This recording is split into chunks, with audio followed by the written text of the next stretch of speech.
ಆತ್ಮಚರಿತ್ರೆ ಕದನ. ಭಾರತದ ಸೇನಾಪಡೆಯ ಮುಖ್ಯಸ್ಥರಾಗಿದ್ದ ನರವಾಣೆಯವರು ಬರೆದಿರುವ ಆದರೆ ಇದುವರೆಗೂ ಪ್ರಕಟಗೊಳ್ಳದ ಪುಸ್ತಕದಲ್ಲಿ ಉಲ್ಲೇಖ ಆಗಿದೆ ಎನ್ನಲಾಗಿರುವ ಅಂಶಗಳನ್ನು ರಾಹುಲ್ ಗಾಂಧಿ ಇವತ್ತು ಲೋಕಸಭೆಯಲ್ಲಿ ಪ್ರಸ್ತಾಪಿಸಿದರು. ಆದರೆ ರಾಹುಲ್ ಗಾಂಧಿ ಕೆಲವು ಸಾಲುಗಳನ್ನು ಓದೋದಕ್ಕೆ ಮುಂದಾಗ್ತಾ ಇದ್ದಂತೆಯೇ ಆಡಳಿತ ಪಕ್ಷದಿಂದ ತೀವ್ರ ವಿರೋಧ ವ್ಯಕ್ತವಾಯಿತು. ಮೊದಲ ಸಾಲಿನಲ್ಲಿ ಪ್ರಧಾನಮಂತ್ರಿಯವರ ಪಕ್ಕದಲ್ಲಿ ಕುಳಿತಿದ್ದಂತಹ ರಾಜನಾಥ್ ಸಿಂಗ್ ಅವರು ಮೊದಲು ಎದ್ದು ನಿಂತು ರಾಹುಲ್ ಗಾಂಧಿ ಪ್ರಸ್ತಾಪಕ್ಕೆ ಆಕ್ಷೇಪ ವ್ಯಕ್ತಪಡಿಸಿದರು. ಯಾಕಂದರೆ ಅದು ರಕ್ಷಣಾ ಸಚಿವರ ಇಲಾಖೆಗೆ ಸಂಬಂಧಪಟ್ಟಿರುವುದು. ಅದಾದ ನಂತರ ಅಮಿತ್ ಶಾ ಅವರು, ಕೇಂದ್ರ ಗೃಹ ಸಚಿವರು, ತೀವ್ರ ವಿರೋಧ ವ್ಯಕ್ತಪಡಿಸಿದರು. ಯಾಕಂದರೆ ಇದೆಲ್ಲವೂ ಕೂಡ ಸುಳ್ಳಿನ ಕಥನ ಅಂತ ಹೇಳಿದರು. ಮ್ಯಾಗಝೀನನ್ನು ಇಟ್ಕೊಂಡು ನೀವು ಏನು ಬೇಕು, ಮ್ಯಾಗಝೀನಲ್ಲಿ ಏನು ಬೇಕಾದ್ರೂ ಬರೀಬೋದು, ಅದನ್ನು ನೀವು ಪ್ರಸ್ತಾಪ ಮಾಡುವ ಹಾಗಿಲ್ಲ ಅಂತ ಹೇಳಿದರು. ಆದರೆ ತಾನು ಪ್ರಸ್ತಾಪ ಮಾಡಲು ಹೊರಟಿರುವ ವಿಷಯದ ಬಗ್ಗೆ ನಿಮಗೇಕೆ ಭಯ ಅಂತ ರಾಹುಲ್ ಗಾಂಧಿ ಪ್ರಶ್ನಿಸುವುದಕ್ಕೆ ಮುಂದಾದರು. ಅದಕ್ಕೆ ಸ್ಪೀಕರ್ ಓಂ ಬಿರ್ಲಾ ಅವರು, ಇಲ್ಲಿ ಯಾರಿಗೂ ಭಯ ಅನ್ನುವಂಥದ್ದಿಲ್ಲ, ಆದರೆ ನೀವು ಪ್ರಸ್ತಾಪಿಸೋದಕ್ಕೆ ಹೊರಟಿರುವಂತಹ ಮಾಹಿತಿ ಸುಳ್ಳುಗಳಿಂದ ಕೂಡಿದೆ ಅನ್ನುವಂಥ ಆಕ್ಷೇಪ ಇದೆ. ಹಾಗಾಗಿ ಸದನದ ಗೌರವದ ದೃಷ್ಟಿಯಿಂದ ಅದನ್ನು ಓದುವಂತಿಲ್ಲ ಅಂತ ಹೇಳಿದರು. ನಿಯಮಾವಳಿಗಳ ಉಲ್ಲೇಖ ಆಯಿತು. ಅಲ್ಲಿಂದ ನಂತರ ಲೋಕಸಭೆಯ ಕಲಾಪ ಗದ್ದಲ ಗಲಾಟೆಗಳಿಗೆ ಸಾಕ್ಷಿಯಾಗಿ ಎರಡೆರಡು ಬಾರಿ ಮುಂದೂಡಿಕೆಯಾಗಿ ನಂತರ ಯಾವುದೇ ಚರ್ಚೆಗಳು ನಡೆಯದೆ ನಾಳೆಗೆ ಕಲಾಪವನ್ನು ಮುಂದೂಡಿಕೆ ಮಾಡಲಾಗಿದೆ. ಹಾಗಿದ್ರೆ ರಾಹುಲ್ ಗಾಂಧಿ ಪ್ರಸ್ತಾಪಿಸೋದಕ್ಕೆ ಹೊರಟಿದ್ದಂತಹ ವಿಷಯಗಳು ಏನು, ಯಾವ ಕಾರಣಕ್ಕಾಗಿ ಆಡಳಿತ ಪಕ್ಷ ವಿರೋಧವನ್ನು ವ್ಯಕ್ತಪಡಿಸಿದೆ, ಇದೆಲ್ಲದರ ಬಗ್ಗೆಯೂ ಕೂಡ ಒಂದು ವಿವರವಾದಂತಹ ವರದಿಯನ್ನು ತೋರಿಸ್ತೀನಿ ಇವತ್ತಿನ ಪಂಚಾಯಿತಿಯ ಮೊದಲ ಸುದ್ದಿಯಲ್ಲಿ. ಇನ್ನು ಇವತ್ತಿನ ಪಂಚಾಯಿತಿಯ ಎರಡನೇ ಸುದ್ದಿ ಸಿದ್ದು ಗುದ್ದು. ರಾಜ್ಯಪಾಲರ ಭಾಷಣದ ಮೇಲಿನ ವಂದನಾ ನಿರ್ಣಯದ ಚರ್ಚೆಗೆ ಇಂದು ವಿಧಾನಸಭೆಯಲ್ಲಿ ಮುಖ್ಯಮಂತ್ರಿ ಸಿದ್ದರಾಮಯ್ಯನವರು ಉತ್ತರ ಕೊಟ್ಟಿದ್ದಾರೆ. ರಾಜ್ಯಪಾಲರನ್ನ ವ್ಯಕ್ತಿಯಾಗಿ ಹೊಗಳ್ತಾನೆ, ಅವರು ಕೆಲವೊಮ್ಮೆ ಕೇಂದ್ರದ ಕೈಗೊಂಬೆ ರೀತಿಯಲ್ಲಿ ವರ್ತಿಸ್ತಾ ಇದ್ದಾರೆ ಅನ್ನುವಂತಹ ಟೀಕೆಯನ್ನು ಮಾಡಿದರು. ಜೊತೆಗೆ ಕೇಂದ್ರ ಸರ್ಕಾರದಿಂದ ರಾಜ್ಯಕ್ಕೆ ಬರ್ತಾ ಇರುವಂತಹ ಅನುದಾನ ಮತ್ತು ಅನುದಾನದಲ್ಲಿ ಆಗ್ತಿರುವಂತಹ ಅನ್ಯಾಯಗಳನ್ನು ವಿವರಿಸುವಂತಹ ಪ್ರಯತ್ನವನ್ನು ಮಾಡಿದರು. ಸದನದೊಳಗಡೆ ಸಿದ್ದರಾಮಯ್ಯನವರ ಉತ್ತರದ ಸ್ವರೂಪ ಹೇಗಿತ್ತು ಅನ್ನೋದನ್ನು ಕೂಡ ತೋರಿಸ್ತೀನಿ ಇವತ್ತಿನ ಪಂಚಾಯಿತಿಯ ಎರಡನೇ ಸುದ್ದಿಯಲ್ಲಿ. ಈಗ ಮೊದಲ ಸುದ್ದಿ ಕಡೆಗೆ ಹೋಗೋಣ. ಬಹಳ ಮುಖ್ಯವಾಗಿ ಆತ್ಮಚರಿತ್ರೆ ಕದನ. ಇದು ಜನರಲ್ ಮನೋಜ್ ಮುಕುಂದ್ ನರವಾಣೆ ಅವರು ಬರೆದಿರ್ತಕ್ಕಂತಹ ಪ್ರಕಟಗೊಳ್ಳದ ಪುಸ್ತಕದ ವಿಚಾರ. ಪುಸ್ತಕ ಪ್ರಕಟಗೊಂಡಿಲ್ಲ, ಆದರೆ ಅದರಲ್ಲಿ ಹೇಳಿದ್ದಾರೆ ಎನ್ನಲಾಗಿರುವಂತಹ ವಿಷಯಗಳನ್ನು ಮುಂದಿಟ್ಟುಕೊಂಡು ರಾಹುಲ್ ಗಾಂಧಿಯವರು ಇವತ್ತು ಸದನದಲ್ಲಿ ಪ್ರಸ್ತಾಪ ಮಾಡೋದಕ್ಕೆ ಹೋದರು. ಬೆಂಗಳೂರು ದಕ್ಷಿಣದ ಸಂಸದರಾಗಿರುವಂತಹ ತೇಜಸ್ವಿ ಸೂರ್ಯ ಇವತ್ತು ಚರ್ಚೆಯನ್ನು ಆರಂಭಿಸ್ತಾ ಕಾಂಗ್ರೆಸ್ನವರು ಹೇಗೆಲ್ಲ ಅನ್ಯಾಯ ಮಾಡಿದ್ದಾರೆ, ಹೇಗೆಲ್ಲ ಯುವಕರಿಗೆ ಅನ್ಯಾಯ ಮಾಡಿದ್ದಾರೆ ಅನ್ನೋದನ್ನು ಸದನದಲ್ಲಿ ಹೇಳ್ತಾ ಹೋದರು. ಉತ್ತರವಾಗಿ ನಮಗೆ ದೇಶಭಕ್ತಿಯನ್ನು ನೀವು ಕಲಿಸಬೇಕಾಗಿಲ್ಲ ಅನ್ನುವಂತಹದ್ದನ್ನು ಹೇಳ್ತಾನೆ ದೇಶಭಕ್ತಿಗೆ ಸಂಬಂಧಪಟ್ಟಂತಹ ಈ ವಿಚಾರ ಪ್ರಸ್ತಾಪ ಆಯಿತು. ಇದು ಭಾರತ ಮತ್ತು ಚೀನಾದ ಗಡಿಭಾಗದಲ್ಲಿರುವಂಥ ಡೋಕ್ಲಾಮ್ಗೆ ಸಂಬಂಧಪಟ್ಟಿರುವುದು. ಡೋಕ್ಲಾಮ್ನಲ್ಲಿ ಯಾವ ರೀತಿಯಾಗಿ ಭಾರತದ ಭೂಮಿಯ ಕಡೆಗೆ ಚೀನಾದ ಸೇನಾ ಪಡೆಗಳು ಬಂದಿದ್ವು ಅನ್ನೋದರ ಬಗ್ಗೆ ರಾಹುಲ್ ಗಾಂಧಿ ಪ್ರಸ್ತಾಪ ಆಗ್ತಾ ಇದ್ದರೆ ಸದನದಲ್ಲಿ ಅಲ್ಲೂರ ಕಲ್ಲೂರ ಸೃಷ್ಟಿ ಆಯಿತು. ಹಾಗಾದ್ರೆ ಇದೆಲ್ಲ ಯಾಕಾಯಿತು ವರದಿ ಅಂತ शर्म होनी चाहिए आप लोगों को। मैं ये रेज नहीं करने वाला था। क्या वो हुई है जिसपे ये सब सारी बातें ಒಂದು ಕಡೆ ಸರ್ಕಾರದ ವಿರುದ್ಧ ರಾಹುಲ್ ಗಾಂಧಿ ಆರೋಪ, ಮತ್ತೊಂದೆಡೆ ಆಡಳಿತ ಪಕ್ಷದಿಂದ ಪ್ರತಿಪಕ್ಷ ನಾಯಕನ ಮಾತುಗಳಿಗೆ ತೀವ್ರ ಆಕ್ಷೇಪ. ಲೋಕಸಭೆಯಲ್ಲಿ ಕದನ ತಾರಕಕ್ಕೇರಿದಾಗ ಸದನವನ್ನ ಮುಂದೂಡುತ್ತಾ ಹೋದ ಸ್ಪೀಕರ್ ಓಂ ಬಿರ್ಲಾ. ಇವೆಲ್ಲ ರಾಷ್ಟ್ರಪತಿ ಭಾಷಣದ ಮೇಲೆ ಲೋಕಸಭೆಯಲ್ಲಿ ಚರ್ಚೆಯ ವೇಳೆ ಕಂಡುಬಂದ ದೃಶ್ಯ. ಲೋಕಸಭೆಯಲ್ಲಿಂದು ರಾಷ್ಟ್ರಪತಿಯವರ ಭಾಷಣಕ್ಕೆ ವಂದನಾ ನಿರ್ಣಯದ ಚರ್ಚೆ ಶುರುವಾಗಿದೆ. ಚರ್ಚೆ ಆರಂಭಿಸಿದ ಬೆಂಗಳೂರು ದಕ್ಷಿಣ ಕ್ಷೇತ್ರದ ಸಂಸದ ತೇಜಸ್ವಿ ಸೂರ್ಯ ರಾಷ್ಟ್ರಪತಿ ಅವರ ಭಾಷಣದ ಬಗ್ಗೆ ಮಾತಾಡ್ತಾ ಕಾಂಗ್ರೆಸ್ ಪಕ್ಷದ ದೇಶಪ್ರೇಮವನ್ನ ಕೆಣಕಿದ್ರು. ಮೂರು ಸಾಗರ, 100 ಮಂದಿರ, ದೈವ ಸಾವಿರವಿದ್ದರೆ, ಗಂಗೆ ಇದ್ದರೆ, ಸಿಂಧುವಿದ್ದರೆ, ಗಿರಿ ಹಿಮಾಲಯವಿದ್ದರೆ, ವೇದವಿದ್ದರೆ, ಭೂಮಿ ಇದ್ದರೆ, ಘನ ಪರಂಪರೆ ಇದ್ದರೆ ಏನು ಸಾರ್ಥಕ? ದೇಶದ ಯುವಕರೇ ಮಲಗಿ ನಿದ್ರಿಸುತ್ತಿದ್ದರೆ. ಕಾಂಗ್ರೆಸ್ ಪಕ್ಷ ಅಧಿಕಾರದಲ್ಲಿದ್ದಾಗ ಭಯೋತ್ಪಾದನೆಯನ್ನ ಪೋಷಿಸಿದ್ರು ಅಂತ ದೂರಿದ್ರು. ಮೋದಿ ಸರ್ಕಾರದ ಕಳೆದ 10 ವರ್ಷಗಳ ಸಾಧನೆ ಬಗ್ಗೆ ಒಂದು ಸಲವೂ ಕಾಂಗ್ರೆಸ್ ಮಾತಾಡಿಲ್ಲ ಅಂತ ಛೇಡಿಸಿದ್ರು. ಯಾವಾಗ ತೇಜಸ್ವಿ ಸೂರ್ಯ ಕಾಂಗ್ರೆಸ್ ದೇಶಭಕ್ತಿಯನ್ನ ಪ್ರಶ್ನಿಸಿದ್ರೋ ಆಗ ಲೋಕಸಭೆ ವಿಪಕ್ಷ ನಾಯಕ ರಾಹುಲ್ ಗಾಂಧಿ ಉತ್ತರಿಸಲು ನಿಂತರು. कांग्रेस सरकार की रिस्पॉन्स क्या था? कांग्रेस की रिस्पॉन्स क्या था टेररिज्म के लिए? शर्म होनी चाहिए आप लोगों को। टेररिस्ट के डिजाइन को देश में लागू करने का काम कांग्रेस सरकार ने 2009-2010 टर्म में करने का प्रयास किए थे। 10 साल के इनके पूरे भाषणों में 10 साल के इनके पूरे भाषणों में विकसित भारत का डेवलप्ड इंडिया का उल्लेख भी नहीं 10 साल के भाषणों में हुआ। Young colleague over there made an allegation against the Congress party. I was not going to raise this issue, but because he has raised the issue about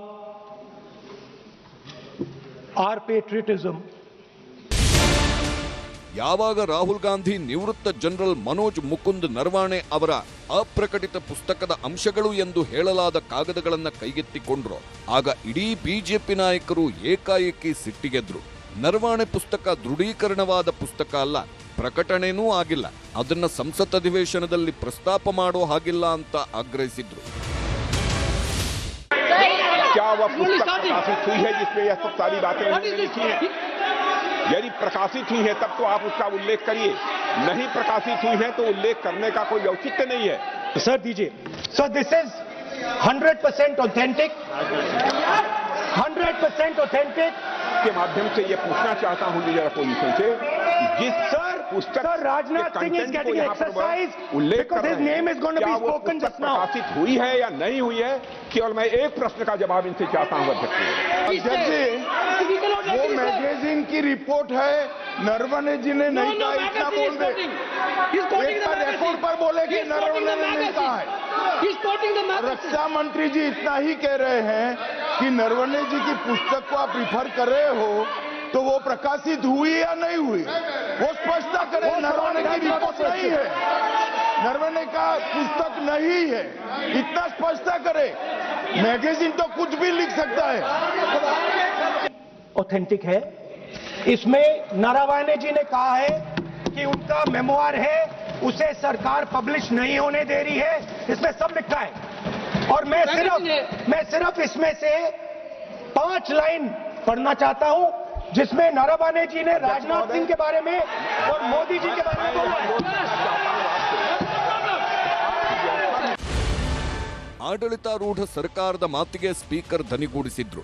ಇನ್ನೊಂದು ಕಡೆ ಲೋಕಸಭೆಯ ನಿಯಮ ಸೆಕ್ಷನ್ 349 ಸಬ್ಸೆಕ್ಷನ್ 1 ಪ್ರಕಾರ ಪುಸ್ತಕಗಳು ಪತ್ರಿಕೆಗಳ ವಿಷಯವನ್ನ ಸಂಸತ್ನಲ್ಲಿ ಪ್ರಸ್ತಾಪಿಸಬಾರದು ಅಂತ ಸ್ಪೀಕರ್ ಹೇಳಿ ನರವಾಣೆ ಪುಸ್ತಕದ ವಿಷಯಗಳ ಬಗ್ಗೆ ಚರ್ಚೆ ಮಾಡಲು ಅವಕಾಶ ಕೊಡಲಿಲ್ಲ. ಒಂದು ಸಲ ಅಲ್ಲ, 8 ರಿಂದ 10 ಸಲ ರಾಹುಲ್ ಗಾಂಧಿ ಅವರ ಭಾಷಣಕ್ಕೆ ಕೇಂದ್ರ ಸಚಿವರಿಂದ ಹಿಡಿದು ಸ್ಪೀಕರ್ ಓಂ ಬಿರ್ಲಾ ಅವರೆಗೂ ವಿರೋಧ ತೀವ್ರಗೊಳ್ಳುತ್ತಲೇ ಸಾಗಿತ್ತು. ಆದ್ರೆ ರಾಹುಲ್ ಗಾಂಧಿ ಮಾತ್ರ ನರವಾಣೆ ಪುಸ್ತಕದ ವಿಚಾರಗಳನ್ನ ಬಿಟ್ಟು ಮುಂದೆ ಹೋಗಲೇ ಇಲ್ಲ. ಇದು 100% ದೃಢೀಕರಣವಾಗಿರುವ ಪುಸ್ತಕದ ಸಾಲುಗಳು ಅಂತ ಉಲ್ಲೇಖಿಸಿದ್ರು. लेकिन हमारी पार्टी के ऊपर मेंबर ऑफ पार्लियामेंट ने सवाल उठाया। मैं ये रेज नहीं करने वाला था, मैं नहीं रेज करने वाला था, मगर उसका जवाब देने के लिए मैंने ये निकाली। अब ये 100% ऑथेंटिकेटेड है, ये नारावाने जी का मेमोआर है। ರಾಹುಲ್ ಗಾಂಧಿ ಮಾತಿಗೆ ಒಪ್ಪದ ಸ್ಪೀಕರ್ ನಿಯಮ ಪಾಲಿಸಿ ಅಂತ ಸಲಹೆ ಕೊಟ್ಟರು. ಗಲಾಟೆ ಜೋರಾಯಿತು. ಆಗ ಕೆಸಿ ವೇಣುಗೋಪಾಲ್ ಸ್ಪೀಕರ್ಗೆ ನಿಯಮ 349ರಲ್ಲೂ ಅವಕಾಶವಿದೆ ನೋಡಿ ಅಂತ ಉತ್ತರ ಕೊಟ್ಟರು.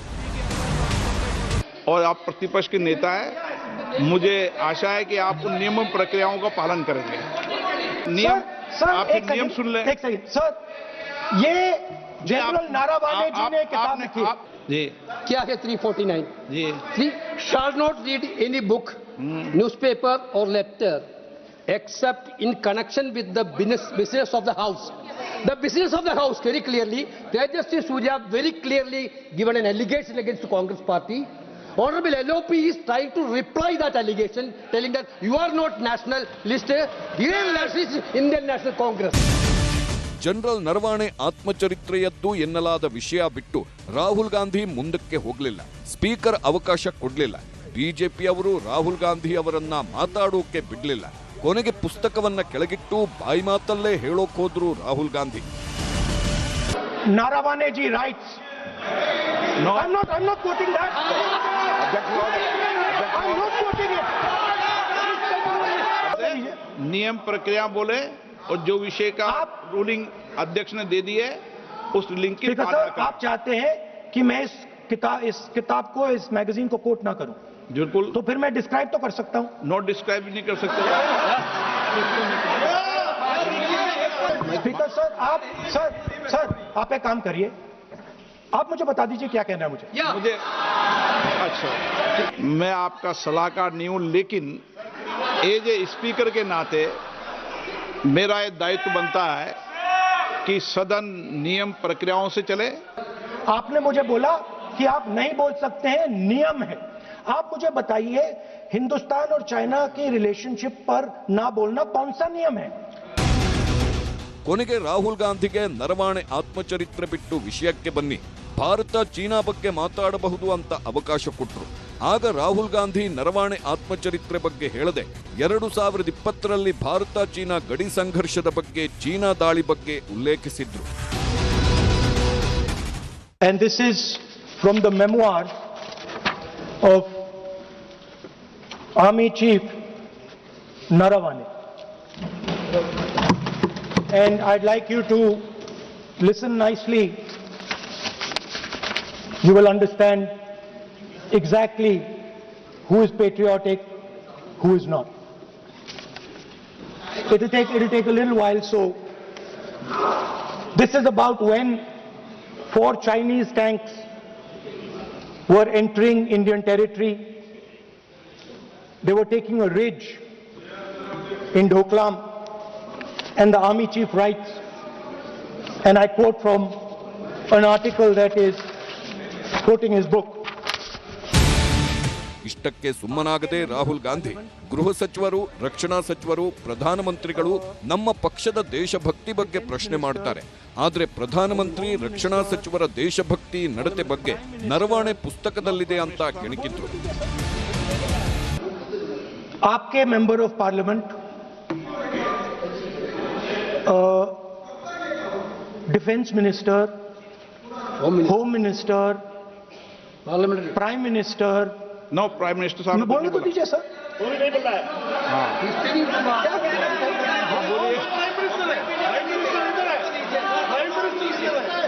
प्राइम मिनिस्टर हमारी पार्टी पर, हमारी पार्टी के कैरेक्टर पर, हमारे नेशनलिज्म पर, हम सब ऑपोजिशन के नेशनलिज्म पर सवाल उठाते हैं. ನರವಾಣೆ ಆತ್ಮಚರಿತ್ರೆ ವಿಷಯದಲ್ಲಿ ಎದ್ದ ಗಲಾಟೆಯಿಂದ 2 ಸಲ ಲೋಕಸಭೆ ಕಲಾಪ ಮುಂದೂಡಿಕೆ ಆಯಿತು. ಕೊನೆಗೆ ಸ್ಪೀಕರ್ ಓಂ ಬಿರ್ಲಾ ಸೀಟಿನಲ್ಲಿ ಜಗದಂಬಿಕಾ ಪಾಲ್ ಕುಳಿತಿದ್ರು. ಆಗಲೂ ರಾಹುಲ್ ಗಾಂಧಿ ನರವಾಣೆ ಆತ್ಮಚರಿತ್ರೆ ಕೆಣಕಿದ್ರು. ಕೊನೆಗೆ ಲೋಕಸಭೆ ಅಧಿವೇಶನವನ್ನೇ ನಾಳೆಗೆ ಮುಂದೂಡಿಕೆ ಮಾಡಲಾಯಿತು. Rajnath Singh ji is sitting here. He is aware of this matter. He is the minister. He is the person that spoke to General Naravane. फिर आपने बोलिए नहीं, अब आप नहीं बोलना चाहते हैं, सब नहीं बोलना. सभा की कार्रवाई कल मंगलवार दिनांक 3 फरवरी 2026 को प्रातः 11 बजे तक के लिए स्थगित की जाती है. ಅಧಿವೇಶನದಿಂದ ಹೊರಗೆ ಬಂದ ಮೇಲೂ ಬಿಜೆಪಿಯವರು ನರವಾಣೆ ಆತ್ಮಚರಿತ್ರೆಗೆ ಹೆದರಿಕೊಳ್ತಿದ್ದಾರೆ ಅಂತ ಕಾಂಗ್ರೆಸ್ ನಾಯಕಿ ಪ್ರಿಯಾಂಕಾ ವಾದ್ರಾ ಆರೋಪಿಸಿದ್ರು. देखिए नहीं, ये गलत बात है. जो रूल है, एक पब्लिश्ड सोर्स होना चाहिए, चाहे वो मैगजीन हो चाहे वो किताब हो. ये मैगजीन में पब्लिश्ड है, एक्सेप्ट है किताब का, तो इसमें तो कोई अनऑथेंटिकेटेड सोर्स नहीं है. वो ऑथेंटिकेट कर लेंगे राहुल जी, तो उसमें प्रॉब्लम क्या है? ಲೋಕಸಭೆ ಅಧಿವೇಶನದಲ್ಲಿ ಇಷ್ಟು ಕೋಲಾಹಲ ಎಬ್ಬಿಸಿದ ಭಾರತೀಯ ಸೇನೆಯ ಮುಖ್ಯಸ್ಥರಾಗಿದ್ದ ನರವಾಣೆ ಅವರ ಅಪ್ರಕಟಿತ ಆತ್ಮಚರಿತ್ರೆ ಪುಸ್ತಕದಲ್ಲಿರುವ ಅಂಶಗಳೇನು? ಬಿಜೆಪಿಯವರು ನರವಾಣೆ ಆತ್ಮಚರಿತ್ರೆ ಬಗ್ಗೆ ಪ್ರಸ್ತಾಪ ಮಾಡಲು ಯಾಕೆ ಬಿಡಲಿಲ್ಲ ಅನ್ನೋದು ಎಲ್ಲರ ಪ್ರಶ್ನೆ. ಅದಕ್ಕೆ ಉತ್ತರನೂ ಇದೆ. 2020ರ ಜೂನ್ನಲ್ಲಿ ಡೋಕ್ಲಾಂ ಗಡಿಯಲ್ಲಿ ಸಂಘರ್ಷ ನಡೆದಿತ್ತು. ಭಾರತದ ಗಡಿವರೆಗೆ ಬಂದಿದ್ದ ಚೀನಾದ ಯುದ್ಧ ಟ್ಯಾಂಕರ್ಗಳನ್ನು ತಡೆಯಲು ಪ್ರಯತ್ನ ನಡೆದಿತ್ತು. ಆಗ ಭಾರತ ಚೀನಾ ಸೈನಿಕರ ಮಧ್ಯೆ ಘನಘೋರ ಸಂಘರ್ಷ ನಡೆದಿತ್ತು. ಯಾವುದೇ ಮದ್ದುಗುಂಡು ಬಾಂಬ್ ಬಳಸದೆ ಕೈ ಮಿಲಾಯಿಸಿ ನಡೆಸಿದ್ದ ಸಂಘರ್ಷದಲ್ಲಿ ಭಾರತದ 20 ಸೈನಿಕರು ಹುತಾತ್ಮರಾಗಿದ್ದರೆ ಚೀನಾದ 45 ಸೈನಿಕರ ಸಾವಾಗಿತ್ತು. ಈ ಸಂಘರ್ಷದ ಬಳಿಕ ಚೀನಾ ಮತ್ತೆ ಕಿತಾಪತಿ ತೆಗೆದಿತ್ತು. ಆಗ ಭಾರತ ಸರ್ಕಾರ ಕೈಗೊಂಡ ಕೆಲ ನಕಾರಾತ್ಮಕ ನಿರ್ಣಯಗಳನ್ನು ನರವಾಣೆ ಆತ್ಮಚರಿತ್ರೆಯಲ್ಲಿ ಉಲ್ಲೇಖಿಸಲಾಗಿದೆ ಅಂತ ಹೇಳಲಾಗ್ತಿದೆ. ಚೀನಾದಿಂದ ಭಾರತ ಕೈಲಾಶ್ ಪರ್ವತ ಶ್ರೇಣಿ ವಶಪಡಿಸಿಕೊಂಡಿತ್ತು. ಅದೇ ಕೈಲಾಶ್ ಪರ್ವತ ಶ್ರೇಣಿಯತ್ತ 4 ಚೀನಿ ಟ್ಯಾಂಕರ್ಗಳು ಆಗಸ್ಟ್ನಲ್ಲಿ ದಾಳಿ ಮಾಡಿದ್ವು. ಚೀನಿ ಟ್ಯಾಂಕರ್ಗಳು ಬರ್ತಿವೆ, 100 ಮೀಟರ್ ದೂರದಲ್ಲಿ ಚೀನಿ ಟ್ಯಾಂಕರ್ಗಳಿವೆ, ಏನ್ ಮಾಡೋದು ಅಂತ ಲೆಫ್ಟಿನೆಂಟ್ ಜನರಲ್ ಯೋಗೇಶ್ ಜೋಶಿಗೆ ಗಡಿ ಕಾಯ್ತಿದ್ದ ಸೈನಿಕರಿಂದ ಮಾಹಿತಿ ಬರುತ್ತೆ. ತಕ್ಷಣ ಸೇನಾ ಮುಖ್ಯಸ್ಥ ಮುಕುಂದ್ಗೆ ಲೆಫ್ಟಿನೆಂಟ್ ಜನರಲ್ ಜೋಶಿ ವಿವರಣೆ ಕೊಡ್ತಾರೆ. ಆಗ ನರವಾಣೆ ಕೇಂದ್ರ ಸರ್ಕಾರದ ಸಚಿವರುಗಳಿಗೆ ಮಾಹಿತಿ ರವಾನೆ ಮಾಡುತ್ತಾರೆ. ನೆಕ್ಸ್ಟ್ ಏನ್ ಮಾಡಬೇಕು, ಏನ್ ಆದೇಶ ಕೊಡಲಿ ಹೇಳಿ ಅಂತ ಕೇಳಿದ್ರಂತೆ. ಮುಂದಿನ ಆದೇಶ ಬರೋವರೆಗೂ ದಾಳಿ ಮಾಡದಂತೆ ಕೇಂದ್ರ ಸಚಿವರು ಸೂಚನೆ ನೀಡಿದ್ರಂತೆ. ಆದರೆ ಸಾಕಷ್ಟು ಸಲ ನರವಾಣೆ ಫೋನ್ ಮಾಡಿದ್ರು, ಕೇಂದ್ರ ಸರ್ಕಾರದಿಂದ ಪ್ರತಿಕ್ರಿಯೆ ಸಿಗಲಿಲ್ವಂತೆ. ಸರ್ಕಾರ ಮತ್ತು ಸೇನಾ ಮುಖ್ಯಸ್ಥರ ಮಧ್ಯೆ ನಿಜಕ್ಕೂ ಏನೆಲ್ಲ ಮಾತುಕತೆಗಳಾಯಿತು ಅನ್ನೋದೆಲ್ಲ ಆತ್ಮಚರಿತ್ರೆಯಲ್ಲಿ ಮುಕುಂದ್ ನರವಾಣೆ ಉಲ್ಲೇಖಿಸಿದ್ದಾರೆ ಅಂತ ಹೇಳಲಾಗಿದೆ.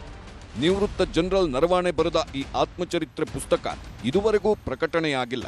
ಪುಸ್ತಕ ಪ್ರಕಟಣೆ ಮಾಡಲು ಕೇಂದ್ರ ಸರ್ಕಾರದವರೇ ಬಿಡ್ಲಿಲ್ಲ. ಯಾಕಂದ್ರೆ ಕೇಂದ್ರ ಸರ್ಕಾರದ ತಪ್ಪುಗಳ ಬಗ್ಗೆ ನರವಾಣೆ ಉಲ್ಲೇಖಿಸಿದ್ದಾರೆ ಅನ್ನೋದು ಕಾಂಗ್ರೆಸ್ನವರ ನೇರಾನೇರ ಆರೋಪ. ಹಾಗಾಗಿನೇ ಇವತ್ತು ಅಧಿವೇಶನದಲ್ಲೂ ನರವಾಣೆ ಆತ್ಮಚರಿತ್ರೆ ಕೋಲಾಹಲ ಎಬ್ಬಿಸಿದೆ. Bureau report, news 18.